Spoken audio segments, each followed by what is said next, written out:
getting a punishment that's more severe.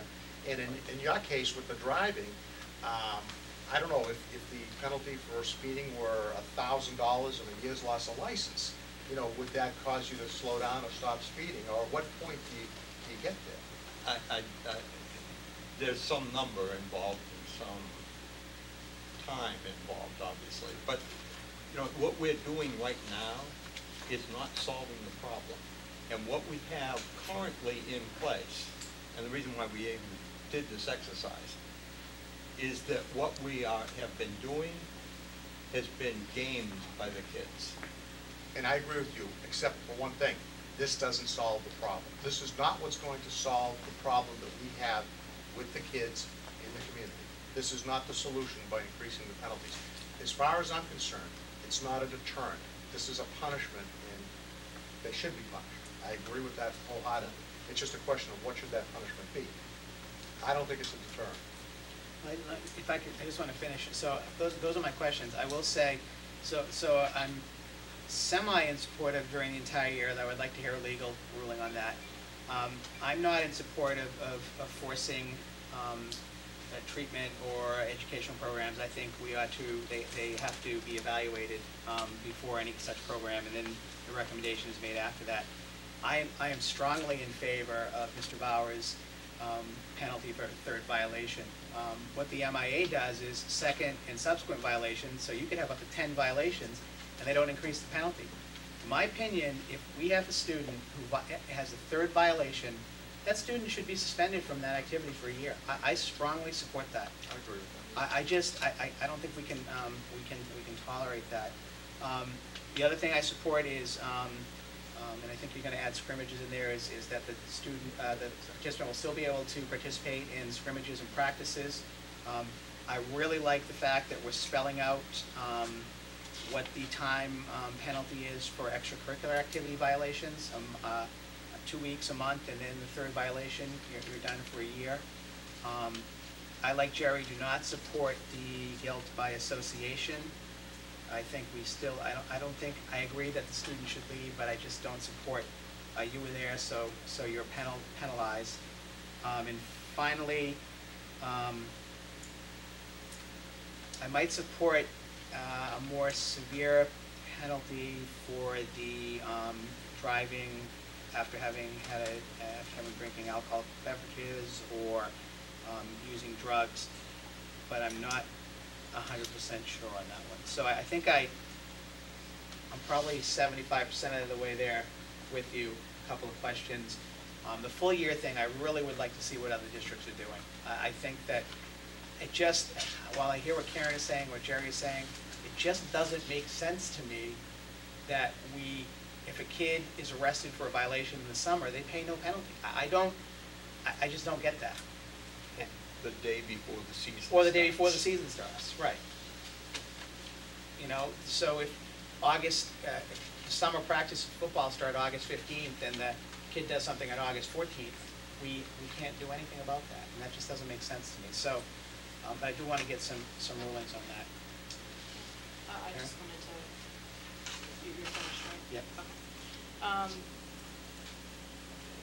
I certainly don't support the guilt by association policy change. I mean, I've seen that in action in my former community in Hanover, where it was a disaster in terms of being an effective deterrent or actually reducing the number of incidents that occurred. It created tremendous rancor and reduced morale in the school and the parent community. It is not worth it, and I just don't want to see us go down that road. I think I could probably find more examples where this just doesn't work. I want to see something that works, and I actually think there is a fine line between penalty and promoting a behavior that is good. What we want them not to do is drugs and alcohol and things that can impair their judgment, because we want them to be safe, and that we don't want our kids to endanger other children and other people in the community. That's the goal. But I think if we take a more public health, holistic approach to this as opposed to penalty, we might be better off. There are actually other options besides, creating a policy. This really only affects a student. What you're trying to do is say this student, did this thing, this terrible thing, and all the other students are supposed to say, not a big deal. I just don't, I'm not sold. I mean, I can't imagine I haven't seen any evidence that this works as far as a deterrent. So I really cannot support the several aspects of this. I mean, the full year waiver, I need questions answered on that, but I'm not so sure that participating in a dependency program is the answer on the first violation. In fact, what program would that be? And not all of them are effective. Evaluation is the first step in the public health assessment process, and since that's my discipline, that's what I think about. That's an opportunity to learn from the student what's going on and what is creating the problem, so that something can happen from that. It could be this is a kid who just, succumbed on the first try to peer pressure, and there's really no problem, and it just takes a conversation, which we certainly have staff that can handle that. So I agree with Jerry and Mill's support on that. I also do not understand this motor vehicle thing. To me, whether the difference is that you're endangering somebody, and therefore and I understand wanting to ring a bell and just to that student, because their life is worth saving. It's not just for everybody else, although it is sort of holding up as an example to other kids. I'm just not sure this is going to work, and I wonder if there's some other option here that we're just not seeing. So I'd want to think about it a little bit more. And again, but I'm very happy that we've equalized the penalties and made that more fair, because I think that was the original goal of referring it back to the policy subcommittee in the first place. So thus endeth my diatribe on this topic. I agree with the driving thing. I mean, if you're underage, you get caught drunk driving or under the influence of a drug, you should just kick them out of school. I don't think there's any point of actually pursuing it any further. If you're underage, you're behind a car, you're endangering other humans, including themselves. There's really no argument. What happens to you when you're an adult? When you kill someone, you go to jail. What happens to you when you get caught? You lose your license for 60 days. It's a pretty serious offense. And talk it all out. You're talking about 16 and 15-year-olds in a car.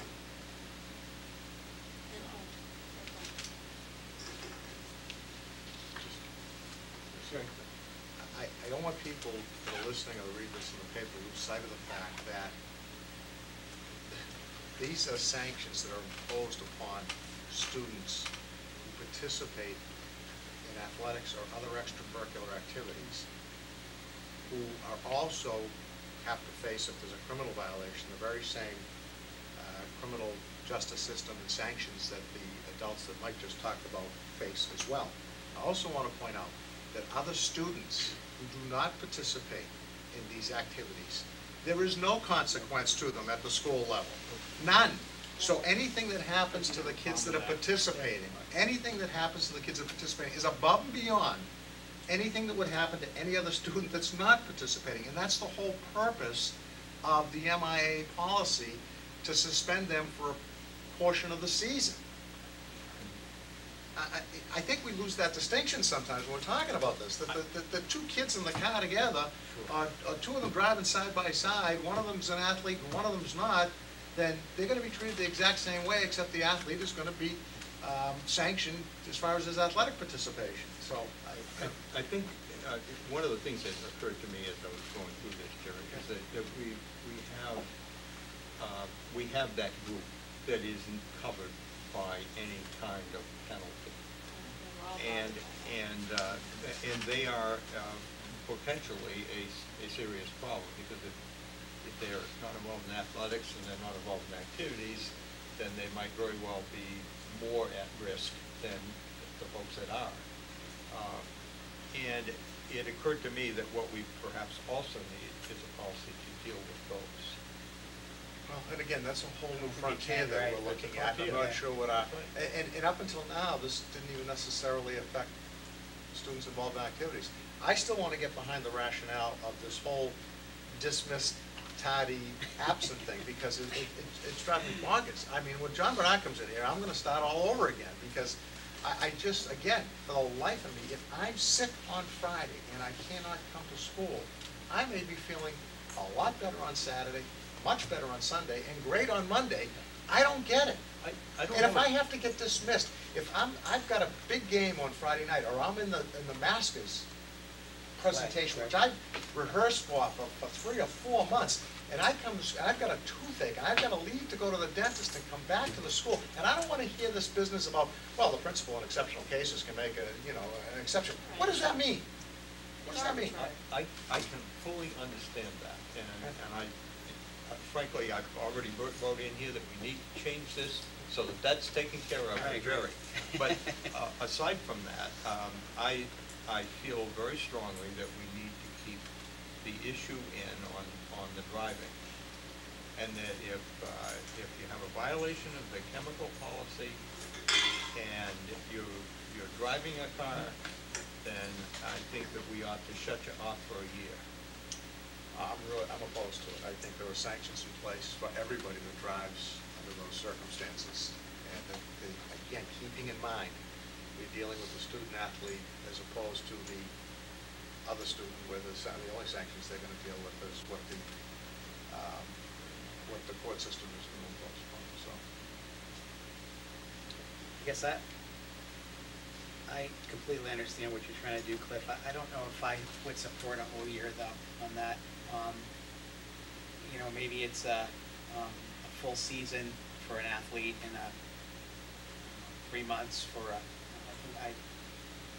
I just think, I understand, I just think we're going a little bit too far in terms of what our jurisdiction is. I don't know.